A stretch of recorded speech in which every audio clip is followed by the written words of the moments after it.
Coucou!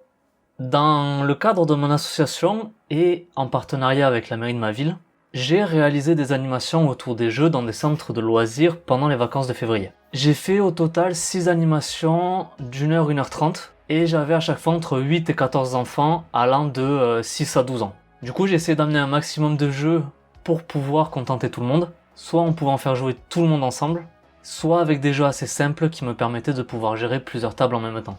À savoir que je n'avais absolument aucune expérience, que ce soit avec les enfants ou dans ce genre d'animation. Du coup, je vais vous faire la liste des jeux que j'ai utilisés, pour quelle tranche d'âge et si j'ai apporté des modifications ou pas. Just One. Just One, rapidement, c'est un jeu où l'ensemble des joueurs doivent faire deviner un mot à un énième joueur en écrivant du coup des mots sur des pupitres, et si jamais il y a des mots qui sont identiques, on les efface. Pour le coup, j'ai dû acheter 2 boîtes, parce que je voulais essayer du coup de faire jouer tout le monde. Et même si ça marche avec simplement un papier et un stylo, je voulais quand même utiliser un peu le matériel qui va bien. Juste avoir des pupitres et des stylos de couleur avec les enfants, ça fait une différence. Donc j'ai essayé Just One avec des enfants de 9 à 12 ans. Et même si ça marche bien, j'ai un conseil principal à donner, c'est connaître son public. Pour 2 raisons. La première, c'est que un enfant a choisi sur une carte un chiffre correspondant au mot Astérix. Et pour moi, qui suis de 90, vraiment Astérix, je pensais que c'était intergénérationnel, j'ai grandi avec, il y a encore des films du coup qui sortent maintenant, mais je me suis retrouvé sur le cul parce qu'effectivement il y avait des enfants qui ne connaissaient pas Astérix. Du coup ce que j'ai fait, c'est qu'au joueur actif, je lui ai demandé de choisir un chiffre, et moi j'ai choisi une carte pour qu'elle soit ni trop facile, ni trop dure. Autre chose, c'est que pendant la partie, j'ai vu qu'il y avait une gamine qui osait pas trop jouer au jeu, qui était un peu en retrait. Et quand je suis allé l'aider pour essayer de lui donner des idées, elle m'a avoué qu'elle savait pas lire. Et les animateurs qui étaient là n'étaient pas au courant, donc on est rapidement passé à autre chose. Mais à part ça, les enfants se sont globalement bien amusés. Cluster. Cluster, c'est génial, ça s'explique littéralement en 30 secondes.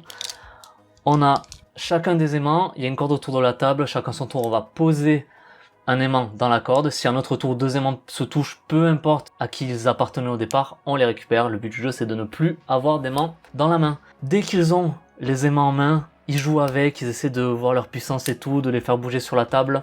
Ça marche extrêmement bien, et surtout, une fois que c'est expliqué, je peux laisser le jeu avec le groupe d'enfants et moi aller me concentrer sur une autre table.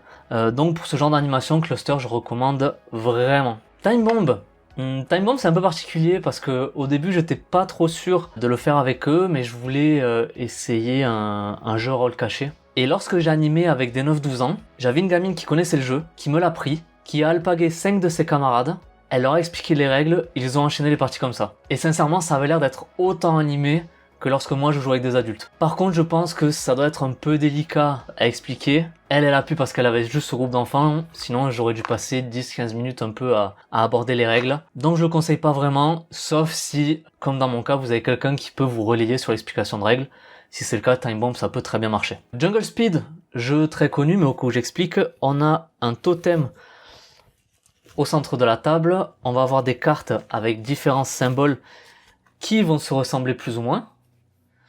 Et chacun notre tour, on va avoir un paquet de cartes, on va révéler un symbole. Si 2 symboles sont identiques, les 2 joueurs qui possèdent ce symbole devant eux vont devoir attraper le totem. Le premier qui l'attrape donne ses cartes au joueur qui ne l'a pas attrapé. Celui qui gagne, c'est celui qui n'a plus de cartes devant lui. Voilà, en gros c'est ça. C'est du réflexe, c'est de l'adresse, ça crie de joie, ça râle, c'est vraiment nickel. Santorini. Je voulais ramener un jeu à 2 au cas où si j'avais vraiment 2 enfants qui voulaient jouer à part et entre eux. Et ben ça marche super bien. Ça s'explique encore une fois en 30 secondes. À ton tour, tu as 2 actions, un déplacement, une construction. Le but du jeu, c'est d'arriver au 3e étage. On peut monter que d'un étage à la fois, mais on peut descendre d'autant d'étages qu'on veut, pardon. Ça se comprend super rapidement, même pour des jeunes. Et en plus, le jeu, une fois que les enfants commencent à poser leur tour, a une jolie gueule quand même sur la table.